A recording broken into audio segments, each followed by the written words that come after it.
Hello student, welcome to our YouTube channel commerce efficiency. आज की class में cover करेंगे कंसेप्ट कि डिफरेंस क्या ट्रायल बैलेंस में और बैलेंस शीट में। इसे लास्ट क्लास में हमने कवर किया था कंसेप्ट की क्लासिफिकेशन क्या बैलेंस शीट की, जिसमें हमने असेट्स और लायबिलिटी को बिल्कुल डिटेल में कवर किया था। अगर अभी तक आपने लास्ट क्लासेस नहीं देखी, देखिए ताकि आपकी स्टडी में कंसिस्टेंसी बनी रहे। अगर अभी तक आपने मेरे यूट्यूब चैनल कॉमर्स एफिशिएंसी को सब्सक्राइब नहीं किया, सब्सक्राइब कीजिए और बेल आइकन जरूर प्रेस कीजिए ताकि जब भी मैं न्यू वीडियोस अपलोड करूं सबसे पहले नोटिफिकेशन आपके पास जाए। आप वीडियोस को देखिए और आपकी स्टडी बूस्टअप हो। कवर करते कंसेप्ट के ट्रायल बैलेंस में और बैलेंस शीट में डिफरेंस क्या है। ऑब्जेक्ट की अगर बात करें तो ट्रायल बैलेंस को बनाने का जो ऑब्जेक्ट होता है ये अर्थमेटिक एक्यूरेसी को चेक करना होता है, क्योंकि जब ट्रायल बैलेंस की डेबिट बैलेंस और क्रेडिट बैलेंस दोनों ही टैली कर जाते हैं तो हम समझ जाते हैं कि जो बुक्स ऑफ अकाउंट्स प्रिपेयर किए गए, लेजर जर्नल, वो बिल्कुल सही तरीके से प्रिपेयर किए गए हैं। बैलेंस शीट का ऑब्जेक्ट जो होता है ये जानना होता है कि क्या ट्रू फाइनेंशियल पोजीशन है फर्म की। फाइनेंशियल पोजीशन के अंदर पता चल जाता है कि कितनी असेट्स है, कितनी लायबिलिटी है और कितनी कैपिटल है। इंफॉर्मेशन अबाउट प्रॉफिट और लॉस।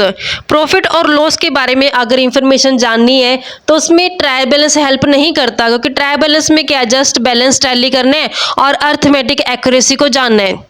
जबकि हम जब बैलेंस शीट के अंदर कैपिटल दिखाते हैं तो कैपिटल के अंदर प्रॉफिट को, नेट प्रॉफिट को ऐड करते, नेट लॉस को माइनस करते, जिस कारण से हमें जो प्रॉफिट है वो पता चल जाता है। यानी कि ऑब्जेक्ट क्या है इसका, प्रॉफिट और लॉस का पता लगाना। ट्रायल बैलेंस से नहीं पता चलता, जबकि बैलेंस शीट से पता चल जाता है प्रॉफिट है या फिर लॉस है। नेसेसिटी की अगर बात करें तो desirable it's preparation is not necessary. जो ट्रायल बैलेंस है ये डिजायरेबल है, ये नेसेसरी नहीं है बनाना, जबकि बैलेंस शीट बनाना जरूरी है, क्योंकि बैलेंस शीट की हेल्प से तो फाइनेंशियल पोजीशन पता चलती है, जिस कारण से बैलेंस शीट जो नेसेसरी होती है, प्रिपेयर करनी पड़ती है। नेक्स्ट आता है हेडिंग्स। ट्रायल बैलेंस की हेडिंग के अंदर दो कॉलम बनाए जाते हैं, डेबिट और क्रेडिट, जबकि बैलेंस शीट के अंदर दो साइड बनाई जाती हैं, असेट साइड और लायबिलिटी साइड। जो पीरियड होते हैं ये नॉर्मली बनाया जाता है हर मंथ या फिर जब भी जरूरत पड़ती है, जबकि बैलेंस शीट जो बनाई जाती है ये हाफ ईयरली भी हो सकती है, ईयरली भी हो सकती है, एक अकाउंटिंग पीरियड के एंड में बनाई जाती है। Types of accounts trial balance के अंदर सभी टाइप ऑफ अकाउंट्स को दिखाया जाता है, चाहे वो पर्सनल हो चाहे रियल नॉमिनल हो, लिखे जाते हैं सभी टाइप के अकाउंट्स ट्रायल बैलेंस के अंदर। जबकि बैलेंस शीट का जो नेचर होता है वो पर्सनल और रियल अकाउंट का होता है, कि उसमें हम सिर्फ पर्सनल और रियल अकाउंट को ही दिखाते हैं बैलेंस शीट के अंदर। Closing stock it does not contain the item of closing stock. Trial balance के अंदर है जो क्लोजिंग स्टॉक नहीं आता, जबकि हम बैलेंस शीट के अंदर असेट साइड पे क्लोजिंग स्टॉक दिखाते हैं। एडजस्टमेंट की अगर बात करें तो जो ये ट्रायल बैलेंस बनाए जाते हैं बिना एडजस्टमेंट के बनाए जाते हैं, जैसे outstanding expenses, prepaid expenses, accrued income etcetera, adjustment नहीं की जाती इनकी। जबकि बैलेंस शीट बनाते समय हम एडजस्टमेंट करते हैं outstanding expenses, prepaid expenses, accrued income etcetera की, क्योंकि बिना एडजस्टमेंट के बैलेंस शीट जो नहीं बनाते हम। एविडेंस, एविडेंस का मतलब होता है सबूत, कि जो ट्रायल बैलेंस है इसको कोर्ट के अंदर एज अ डॉक्यूमेंट्री एविडेंस के रूप में स्वीकार नहीं किया जाता, जबकि बैलेंस शीट के अंदर ऐसा स्वीकार किया जाता है कि जब कोर्ट के अंदर डॉक्यूमेंट्री एविडेंस की जरूरत पड़ती है तो बैलेंस शीट को एज ए एविडेंस के रूप में कोर्ट द्वारा एक्सेप्टेंस दी जाती है।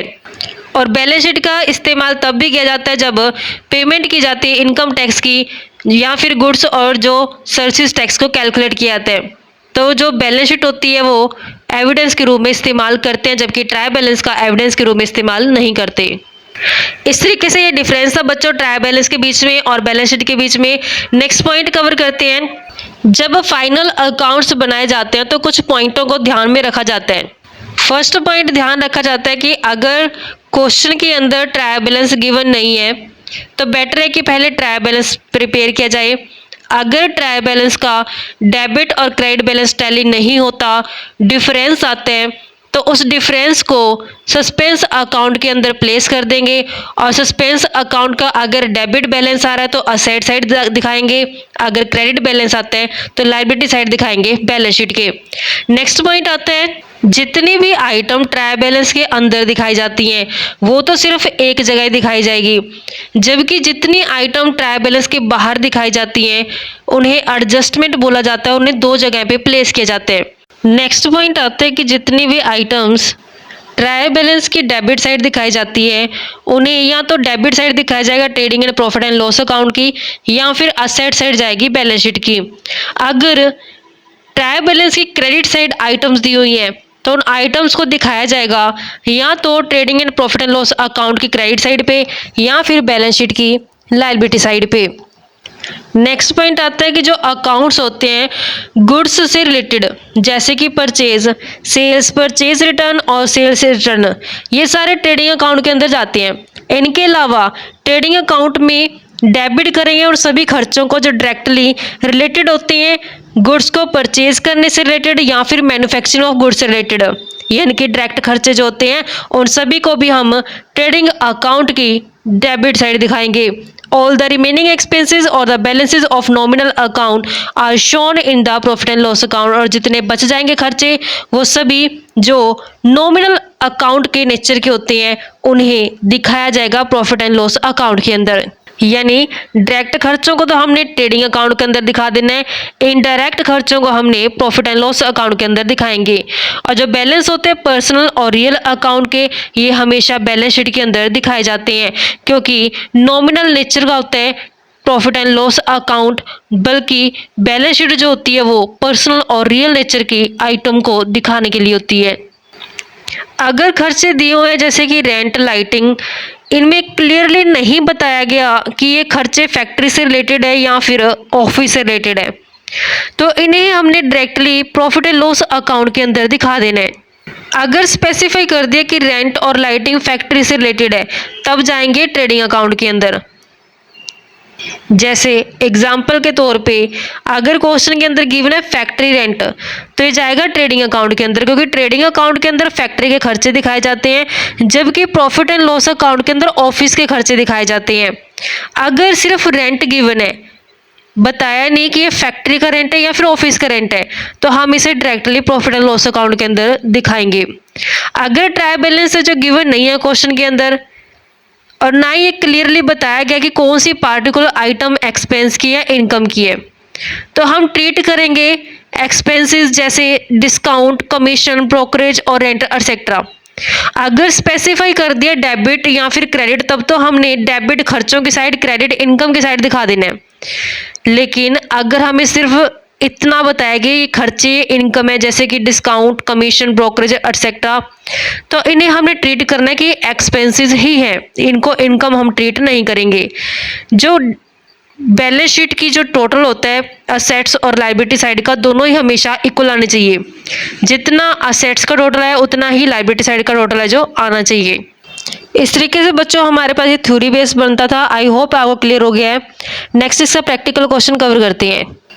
हमने trading and profit and loss account और बैलेंस शीट दोनों ही प्रिपेयर करने। इसमें कहते हैं from the following balance taken from the books of Murli Manohar and sons prepare trading and profit and loss account for the year ended 31 March 2019 and balance sheet as that date. तो हमने trading and profit and loss account बनाना है और balance sheet बनाना है। Stock in hand 31 मार्च का मतलब है कि क्लोजिंग स्टॉक गिवन है 56,000 से, और हमारे पास जो डाटा गिवन है जिसमें डेबिट बैलेंस और क्रेडिट बैलेंस है।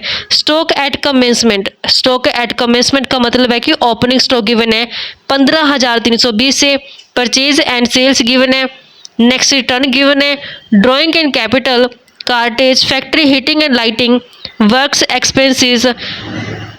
एक्सपेंसेस के बाद rent receive, cash at shop.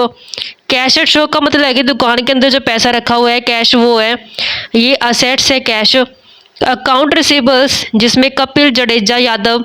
Account payable के अंदर प्रभाकर और Tendulkar. Horses and कार्टर्स। Next BRBP, rent paid, fire insurance premium, life insurance premium, ये ड्राइंग होती है। Bank overdraft, bank interest, telephone के खर्चे, एडवर्टीजमेंट के खर्चे, salary and wages, free hold property और ऑडिट फी। ये हमारे पास डिटेल गिवन है। अब इनके बेस पे हमने trading and profit and loss account और बैलेंस शीट प्रिपेयर करनी है। Trading and profit and loss account का जो परफॉर्मा होता है इसमें डेबिट साइड और क्रेडिट साइड दो साइड्स होती हैं। For the year ended 31 March 2019 को बनाया हमने ये trading and profit and loss account, जिसमें डेबिट साइड पे पार्टिकुलर्स और अमाउंट आएगा, ऐसे क्रेडिट साइड पे पार्टिकुलर्स और अमाउंट आएगा। बैलेंस शीट के फॉर्मेट के अंदर ये एज एट 31 मार्च 2019, क्योंकि एक पार्टिकुलर पॉइंट ऑफ टाइम पे बनाई जाती है, ये इस कारण से एज एट वर्ड का इस्तेमाल किया जाता है। लायबिलिटी साइड होती है, ये अमाउंट आएगी लायबिलिटी की, ऐसे असेट साइड इतनी जितनी भी इसकी अमाउंट है वो दिखाई जाएगी। अब हमने जितने भी हमारे पास डिटेल गिवन है एक्सपेंसेस और इनकम की, वो सारी हम यहाँ पे पोस्ट करती हैं। फर्स्ट गिवन है स्टॉक एट कमेंसमेंट, यानी कि ओपनिंग स्टॉक गिवन है 15,320 का, ये ट्रेडिंग अकाउंट की डेबिट साइड आते हैं। परचेजेस गिवन है 1 लाख की, ये भी ट्रेडिंग अकाउंट की डेबिट साइड आती है। नेक्स्ट रिटर्न्स गिवन है, रिटर्न्स में हमने यहाँ पे ना डेबिट बैलेंस और क्रेडिट बैलेंस देखे हैं। अब रिटर्न्स अगर परचेज रिटर्न है उसका डेबिट बैलेंस होगा या क्रेडिट बैलेंस होगा, कैसे पता लगेगा? जो परचेज होती है ये एक्सपेंसेस होती है, एक्सपेंस का नॉमिनल अकाउंट के रूल के हिसाब से बैलेंस होता है डेबिट। जब परचेज रिटर्न की जाती है जिस कारण से एक्सपेंसेस कम हो जाते हैं उसको दिखाया जाता है क्रेडिट में। अब जो क्रेडिट बैलेंस है ये तो परचेज रिटर्न का है और जो डेबिट बैलेंस है ये सेल रिटर्न के। 1 लाख में से 3,000 माइनस करेंगे परचेज रिटर्न के, तब हमने ट्रेडिंग अकाउंट की डेबिट साइड पे एक तो ओपनिंग स्टॉक दिखा देना है 15,320 का, परचेज दिखाएंगे 1 लाख की और माइनस करेंगे रिटर्न 3,000 का। तो हमने यहाँ पे trading and profit and loss account की डेबिट साइड पे दिखाएंगे टू ओपनिंग स्टॉक के नाम से। जो हमारे पास स्टॉक की वैल्यू गिवन है 15,320, यहाँ पे हमने दिखा दी। नेक्स्ट परचेज गिवन है और परचेज रिटर्न गिवन है, परचेज में से माइनस कर देंगे परचेज रिटर्न को तो नेट परचेज आ जाएगी। परचेज गिवन है 1 लाख रुपए की, माइनस करते इसमें से परचेज रिटर्न की जो वापस मतलब किया गया है, रिटर्न की गई है परचेज, अमाउंट है 3,000। 1 लाख में से 3,000 गया 97,000 हमारे पास परचेज रिटर्न है। यहाँ पे दिखाएंगे बाय सेल्स, जो सेल्स गिवन है वो 1,20,000 की गिवन है और सेल रिटर्न कितने गिवन है 2200 की, तो सेल में से सेल रिटर्न माइनस कर देते हैं। तो सेल की जगह हम लिखते हैं 1,20,000 की सेल है, माइनस कर देते हैं सेल रिटर्न, ये डेबिट बैलेंस, सेल रिटर्न का डेबिट बैलेंस होता है क्योंकि सेल क्रेडिट में दिखाई जाती है, सेल रिटर्न डेबिट में दिखाई जाती है। इस कारण से इसको माइनस कर देंगे हम 22,000 की जो सेल की थी गुड्स वो रिटर्न हो चुकी है।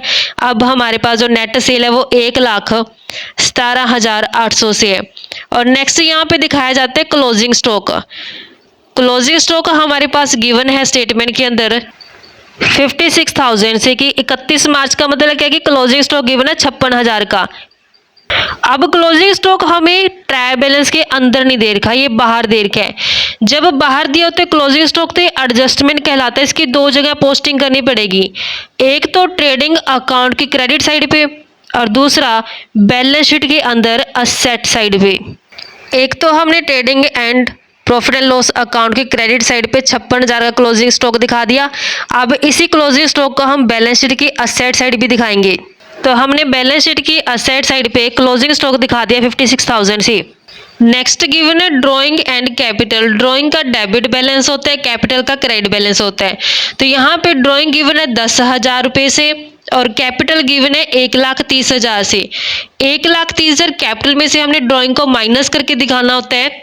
ये बैलेंस शीट की लायबिलिटी साइड दिखाए जाते हैं, तो हमने बैलेंस शीट की लायबिलिटी साइड पे कैपिटल में से लेस करके ड्राइंग दिखा दी। 1,30,000 की कैपिटल है, लेस करते ड्राइंग 10,000। ये स्पेस मैंने इसलिए छोड़ा है क्योंकि इसके अंदर प्रॉफिट एंड लॉस अकाउंट से अगर नेट प्रॉफिट आता तो ऐड करेंगे, अगर नेट लॉस आता तो माइनस करेंगे। नेक्स्ट कार्टेज गिवन है, कार्टेज डायरेक्ट एक्सपेंसेस होते हैं, इन्हें ट्रेडिंग अकाउंट के अंदर दिखाया जाएगा। इसकी अमाउंट गिवन है 2200 से।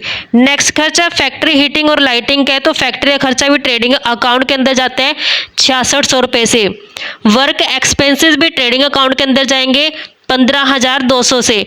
तो ये तीनों ही खर्चे जो हमारे ट्रेडिंग अकाउंट के अंदर दिखाते हैं डेबिट साइड पे, तो हमने ट्रेडिंग अकाउंट की डेबिट साइड पे दिखाना है। जो हमारे पास खर्चा गिवन है स्टेटमेंट के अंदर, एक तो कार्टेज का गिवन है, 2 कार्टेज के नाम से दिखाएंगे, जो अमाउंट बनती है 2200। नेक्स्ट जो हमारे पास डायरेक्ट एक्सपेंस गिवन है फैक्ट्री हीटिंग एंड लाइटिंग के 6600। वर्क एक्सपेंस, तो वर्क एक्सपेंस की जो अमाउंट गिवन है 15,200 से। ये सभी डायरेक्ट एक्सपेंसेस है जिस कारण से ट्रेडिंग अकाउंट के डेबिट साइड पे हमने इन्हें दिखाया है। नेक्स्ट रेंट रिसीव हुआ है, रिसीव हुआ तो ये क्रेडिट बैलेंस है, तो इसे प्रॉफिट एंड लॉस अकाउंट की क्रेडिट साइड दिखाया जाएगा। हमने इसे प्रॉफिट एंड लॉस अकाउंट की क्रेडिट साइड पे दिखा देने बाय रेंट के नाम से कि जो रेंट रिसीव हुआ है अमाउंट बनती है 7300 से, ये प्रॉफिट एंड लॉस अकाउंट की क्रेडिट साइड है। कैश एट शॉप मतलब कि शॉप के अंदर कैश है, ये असेट्स है, इसे बैलेंस शीट की असेट साइड पे दिखाएंगे। बैलेंस शीट की असेट साइड पे दिखाएंगे इसे कैश के नाम से, जो अमाउंट है 800 रुपये। नेक्स्ट अकाउंट रिसीवेबल्स, ये भी असेट्स होती हैं जिसमें कपिल जडेजा और यादव के 8000, 5000, 1500 है, तो ये हमें बैलेंस शीट की असेट साइड पे दिखाएंगे। बैलेंस शीट की असेट साइड पे दिखाते हैं इसे, हमारे पास गिवन है ये अकाउंट रिसीवेबल्स। अकाउंट रिसीवेबल में हमारे पास नाम गिवन है कपिल का, कपिल की जो अमाउंट बनती है 8000। नेक्स्ट हमारे पास जडेजा, जडेजा की जो अमाउंट बनती है 5000। नेक्स्ट गिवन है यादव, यादव की जो अमाउंट बनती है 1500। तो इन तीनों का टोटल हमने दिखाना है 14500 रुपये। नेक्स्ट अकाउंट पेबल, ये लाइबिलिटी होती है जिसमें प्रभाकर और तेंदुलकर के गिवन है 16000 और 7540। तो इसे हमने बैलेंस शीट की लाइबिलिटी साइड दिखाएंगे। तो अकाउंट पेबल है हमारे पास, अकाउंट पेबल में हमारे पास 2 पर्सन के नाम गिवन है प्रभाकर, प्रभाकर के 16000। नेक्स्ट हमारे पास तेंदुलकर, तेंदुल के 7540। टोटल जो बनता है इसका 23540, तो 23540 का टोटल है जो दिखाया जाएगा। नेक्स्ट हॉर्सेज एंड कार्ट्स है, ये हमारे पास असेट्स होती हैं 25000 की, BR 10000 की, ये भी असेट्स है। तो 25000 और ये 10000 दोनों ही हमने असेट साइड पे दिखा देने हैं। जो हॉर्सेज एंड कार्ट्स है, हॉर्सेज एंड कार्ड्स को हमने दिखाना है जो कि अमाउंट 25000 रुपये से है। और जो BR है, BR भी हम दिखाते हैं। लिक्विडिटी के बेस पे हमने ये बैलेंस शीट प्रिपेयर की है, इस कारण से सीक्वेंस वाइज है जो डाटा रखा है। BR हमारे पास 10000 के हैं, ये दोनों ही हमारे पास असेट्स है, इस कारण से इसको बैलेंस शीट की असेट साइड दिखाया गया है। नेक्स्ट BP है हमारे पास, BP 2120 रुपये की ये लाइबिलिटी होती है, बैलेंस शीट की लाइबिलिटी साइड इसे दिखाएंगे। बैलेंस शीट की लाइबिलिटी साइड हम इसे दिखाते हैं BP, जो कि हमारे पास गिवन है 2120 रुपये से। नेक्स्ट गिवन है रेंट पेड, तो ये प्रॉफिट एंड लॉस अकाउंट के डेबिट साइड जाएगा। फायर इंश्योरेंस प्रीमियम, ये भी प्रॉफिट एंड लॉस अकाउंट के डेबिट साइड जाएगा। ये दोनों ही खर्चे हैं, हमने प्रॉफिट एंड लॉस अकाउंट के डेबिट साइड दिखाने हैं। प्रॉफिट एंड लॉस अकाउंट की ये डेबिट साइड पे हम इन्हें दिखाएंगे। जो खर्चा गिवन है, एक तो रेंट का खर्चा गिवन है, 2 रेंट के नाम से दिखाया जाएगा 15000 रुपये से। नेक्स्ट हमारे पास खर्चा गिवन है फायर इंश्योरेंस प्रीमियम का 4800 से। दोनों ही खर्चे ये इनडायरेक्ट खर्चे हैं, इस कारण से प्रॉफिट एंड लॉस अकाउंट के अंदर दिखाए गए हैं। नेक्स्ट लाइफ इंश्योरेंस प्रीमियम है, ये ड्रॉइंग है, इसे कैपिटल में से माइनस करके दिखाएंगे। जो अमाउंट है ड्राइंग का वो हमारे पास गिवन है लाइफ इंश्योरेंस प्रीमियम के 6000, तो कैपिटल में से माइनस करेंगे इसे। नेक्स्ट हमारे पास बैंक ओवरड्राफ्ट है, बैंक ओवरड्राफ्ट ये लायबिलिटी साइड जाएगा बैलेंस शीट के अंदर, जो कि हमारे पास गिवन है 67000 से। तो दोनों ये बैलेंस शीट के लायबिलिटी साइड जाएंगे। तो हम बैलेंस शीट की लायबिलिटी साइड पे दिखाते हैं जो लाइफ इंश्योरेंस प्रीमियम ड्राइंग है उसे हम कैपिटल में से माइनस करके दिखाएंगे। तो हमारे पास यहाँ पे जो बनेगा लेस करेंगे लाइफ इंश्योरेंस प्रीमियम, यानी कि ये ड्राइंग होती है, कैपिटल में से माइनस करेंगे 6000 रुपये की। और हमारे पास जो बैंक ओवरड्राफ्ट है ये लायबिलिटी होती है, इसे हमने बैंक ओवरड्राफ्ट फर्स्ट नंबर पे जो रखना है, क्योंकि हमने लायबिलिटी को जो दिखाना होता है वो सबसे पहले लायबिलिटी दिखाई जाती है जिसकी पेमेंट सबसे पहले करनी होती है, क्योंकि हमने जो बैलेंस शीट प्रिपेयर की लिक्विडिटी बेस पे की है। बैंक ओवरड्राफ्ट के बाद गिवन है बैंक इंटरेस्ट। इसे डेबिट साइड दिखाएगा 2400, मतलब ये खर्चा है, ये इनडायरेक्ट खर्चा है, प्रॉफिट एंड लॉस अकाउंट के अंदर जाएगा। टेलीफोन एक्सपेंसेस इनडायरेक्ट एक्सपेंसेस है, प्रॉफिट एंड लॉस अकाउंट की डेबिट साइड जाएंगे 3000। एडवर्टीजमेंट एक्सपेंसेस इनडायरेक्ट एक्सपेंसेस है, प्रॉफिट एंड लॉस अकाउंट की डेबिट साइड जाएंगे 5200 से। नेक्स्ट हमारे पास एडवर्टीजमेंट के बाद सैलरी एंड वेजेस है। पहले सैलरी वर्ड आ गया, इसका आंसर ये प्रॉफिट एंड लॉस अकाउंट के अंदर जाएगा। अगर पहले वेज वर्ड लगाते तो ये ट्रेडिंग अकाउंट के अंदर चला जाता, लेकिन इस केस में सैलरी एंड वेज है, सैलरी पहले आ गई, इसका आंसर इसको प्रॉफिट एंड लॉस अकाउंट के अंदर दिखाया जाएगा। तो ये सारे खर्चे हमने प्रॉफिट एंड लॉस अकाउंट की डेबिट साइड पे दिखा देनी है। तो हम प्रॉफिट एंड लॉस अकाउंट की डेबिट साइड पे दिखाएंगे इन सभी खर्चों को, जिसमें हमारे पास गिवन है first expense bank interest. Bank interest का जो खर्चा गिवन है हमारे पास 2400। बैंक इंटरेस्ट के बाद टेलीफोन एक्सपेंस गिवन है, टेलीफोन के जो एक्सपेंस किए गए हैं वो 3000 से किए गए हैं। एडवर्टीजमेंट का एक्सपेंस किया गया है, एडवर्टाइजमेंट एक्सपेंस के 5200। सैलरीज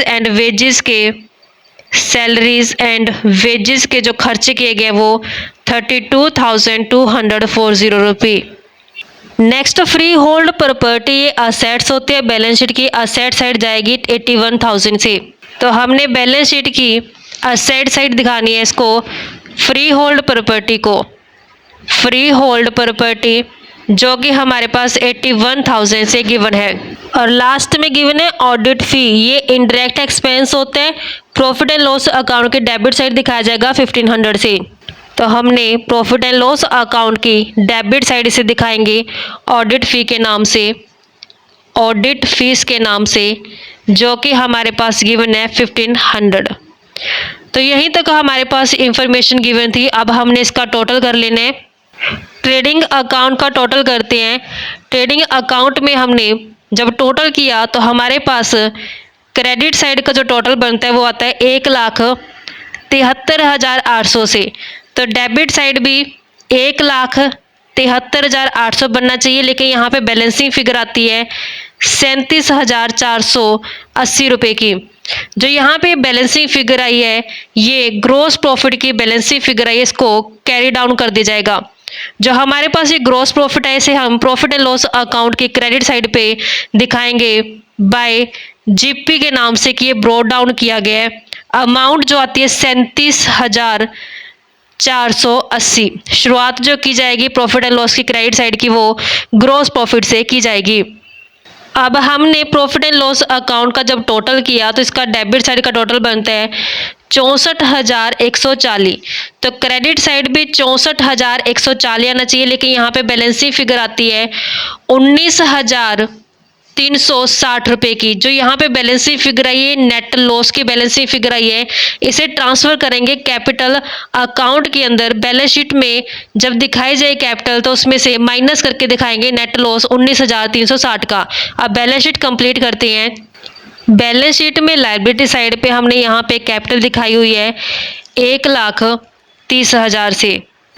इस कैपिटल में से माइनस करेंगे नेट लॉस जो प्रॉफिट एंड लॉस अकाउंट से आया है 19,360 का।